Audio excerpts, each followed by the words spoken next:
One, I keep getting this question about Issa Rae and the part of her book that she wrote like 3 or 4 years ago, Awkward Black Girl. There's a section she talked about black women and Asian men.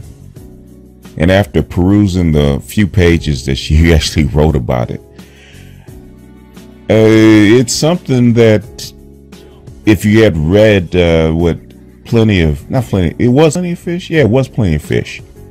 And in their Dataclysm book, they actually talked about, how can I say, the dating value of each particular segment and which group of men and women were most desirable. And what she says just reflects that, because she was saying that according to the groups as they see it, as it was reported way back in the back in the 2000s, there's always a thing that the most educated group by percentage were Asian men and black women. Now that's not necessarily true, but that is the thing that was reported.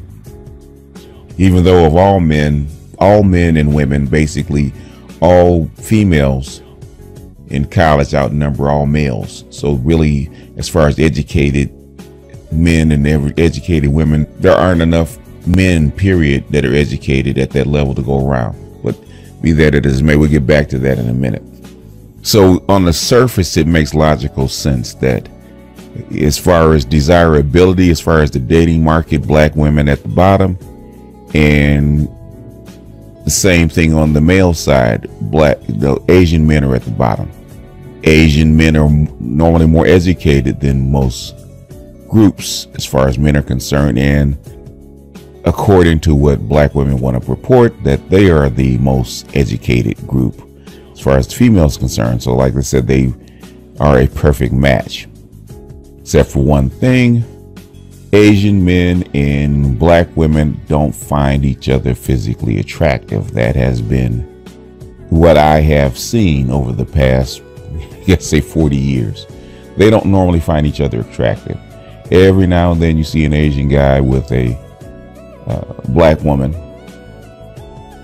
That's normally pretty rare, and normally Asian guys don't like black women as far as mates.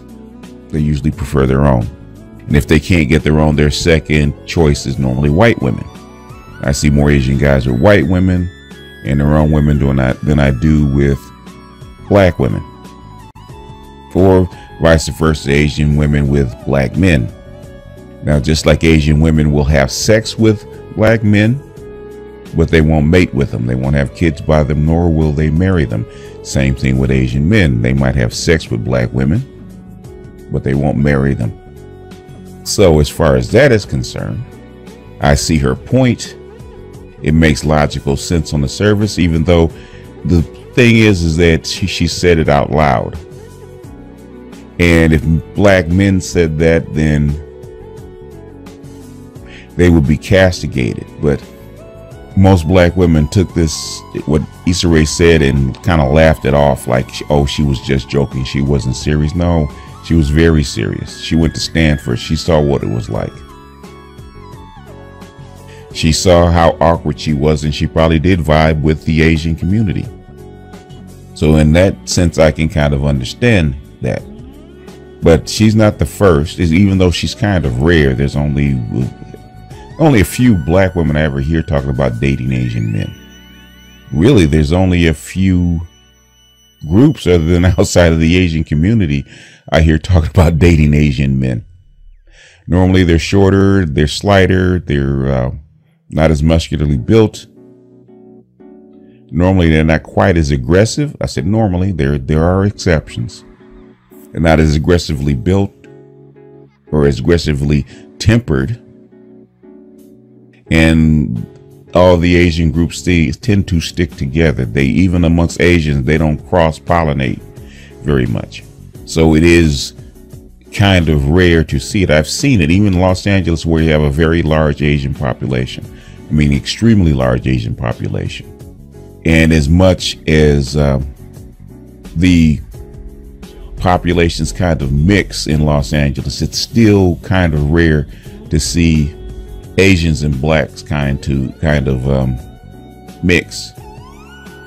Normally when you see an Asian, you can see Asian men and black men, Asian women and black men together because they are in the service and they bring them back, like from Thailand or Korea.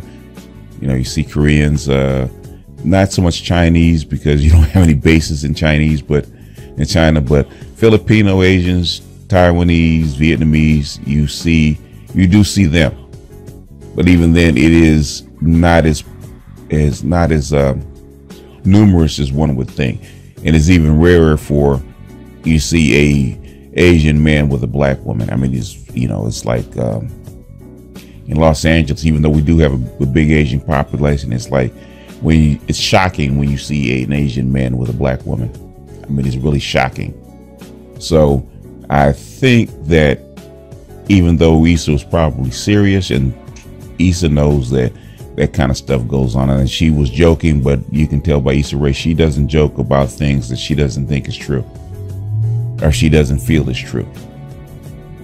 So to say that Issa Rae wasn't serious by black women saying that, especially black feminists saying that, come on now, that's bullshit. She was serious as a heart attack.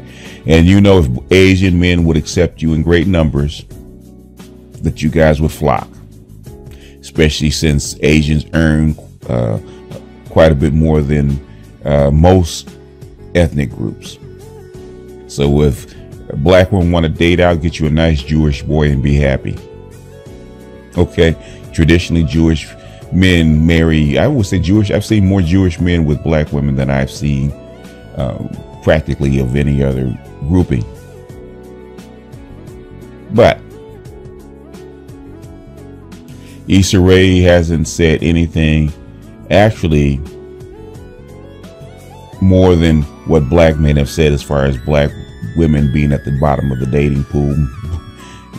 Online, especially in black YouTube, the Negro Manosphere has been saying that for at least the 5 years that I've been around YouTube and the Negro Manosphere. They've been saying that. So Issa Rae is doing nothing more than repeating the same thing we've said. The only thing is we've got a lot of heat for saying that. We catch a lot of hell, get a lot of copyright strikes and a lot of community strikes for saying that. But Issa Rae, they let her laugh that off. So in that sense, I find that kind of unfair. But that is the double standard and the conundrum that black women are. But I really would love to know what black women really think about Issa Rae saying that you guys are at the bottom of the dating pool along with the Asian men. That's the part that gets missed, and that's the part that they skip over. Now that's the part that the black manosphere should really embrace about it and not get mad about it. Embrace it. That's what she said, and black women agree with it. I think we should let them wear that L. They try to play it off with being the most educated instead of wearing the L about being the most unwanted. Anyway, that's all I got for this one. This is BGS.